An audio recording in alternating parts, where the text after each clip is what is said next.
We won't go through them all because there's been quite a lot, but we'll have a look at some of the headline deals now.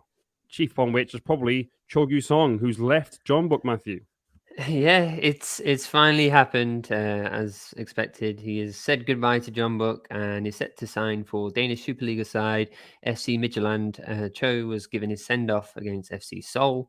He scored. He came off the bench, scored in their 2-1 win against the capital club. At the same time, pleasing both home fans and his former club FC Anyang, I'm sure.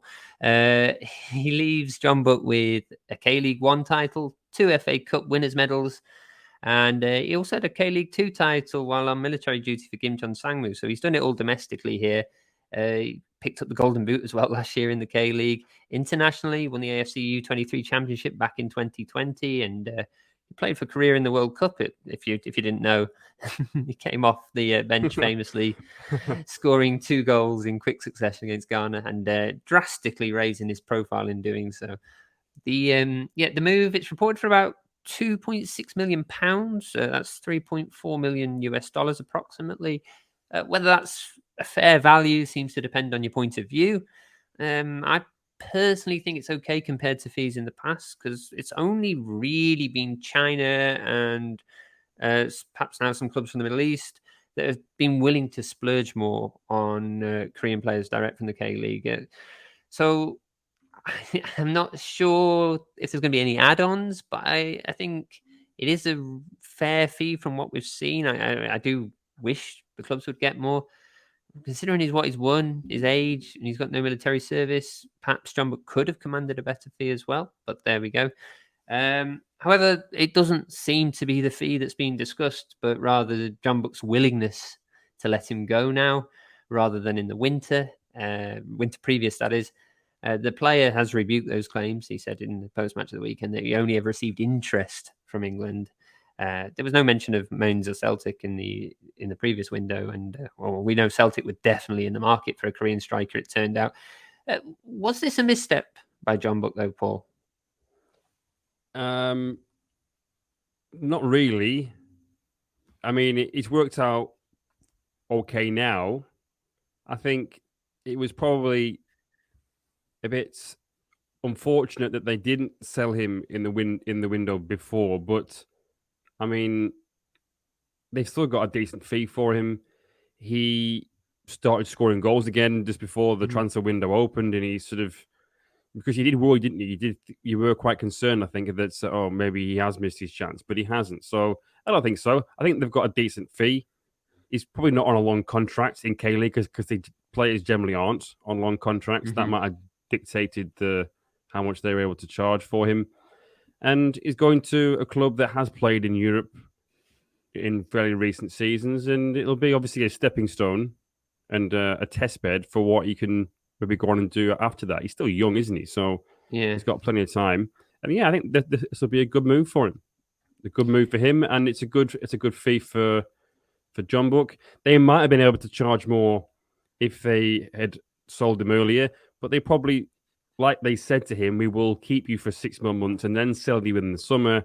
They probably couldn't charge too much because otherwise it might look like they don't want to sell him and they're lying to the player about that. They're sort of the promise that they would let him go. So I think it's a decent deal all round. Jeonbuk have usually kept their promises in the past with those kind of players. Well, Lee-Jae-sung famously stayed to wait for the summer so he could move, and Jeonbuk sold him then. But I don't know. My issue is mostly the same as it ever is with young Korean players going abroad, and that's the bashing that the club ends up getting from Korean football community. And I know I'm speaking from the Jeonbuk angle, but there are other clubs as well recently who are suffering the same thing. And, I get it. There's no point in keeping a player against his will, but it wasn't exactly Cho Gue-sung moaning about staying at Jeonbuk. He never really vocalized his displeasure. And the club can say no. They've got the league's Golden Boot winner. They're about to start a new season where they need to get off to a good start after a disappointing year by their standards. They've also got a very marketable player. So you look at the attendances Jeonbuk's had this season, you look at the crowds outside the bus, and you think, well, how much did he help in that respect as well with Jeonbuk? Has that added to the fee in a sense.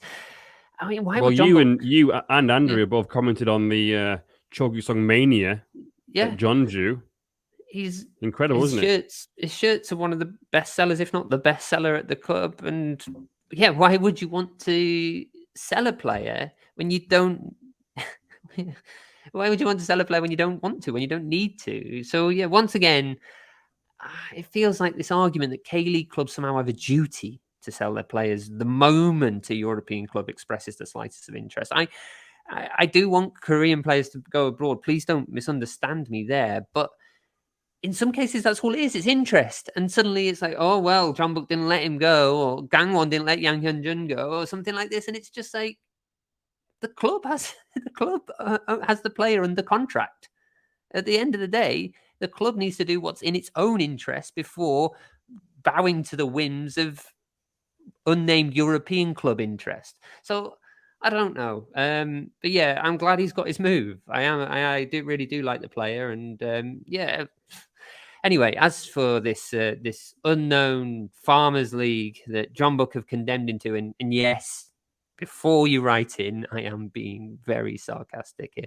The Danish Super League sounds like a pretty competitive league. And at this point, I should gesture my arms in the vague direction of our K-League United's own Tom Bolger, who's wrote a really good article about Cho Gue-sung departing. That's just been released today at the time of recording on Tuesday.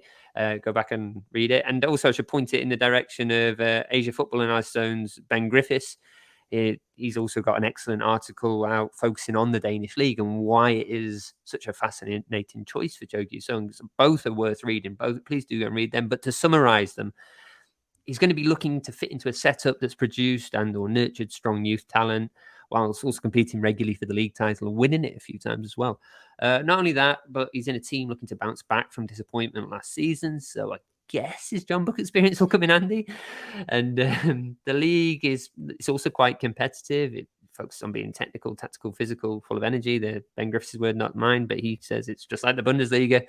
In terms of there's lots of transitions. But to summarize from Tom's article, the move is arguably much better for Cho than the Bundesliga. Cho can settle in, develop at the club in a lesser league, but still with lots of talent around him rather than risking a move straight to a club in the top 5 leagues and potentially struggling initially. Indeed. It's also worth mentioning, perhaps, that Midtjylland, the club, share the same owner as Brentford in the Premier League. So there's perhaps room there to explore move within that sort of setup if he does do well in Denmark. Indeed, yeah. So I think this is a very interesting step in Cho Gue-sung's career overall, and I certainly have an interest in the Danish Superliga. There we go.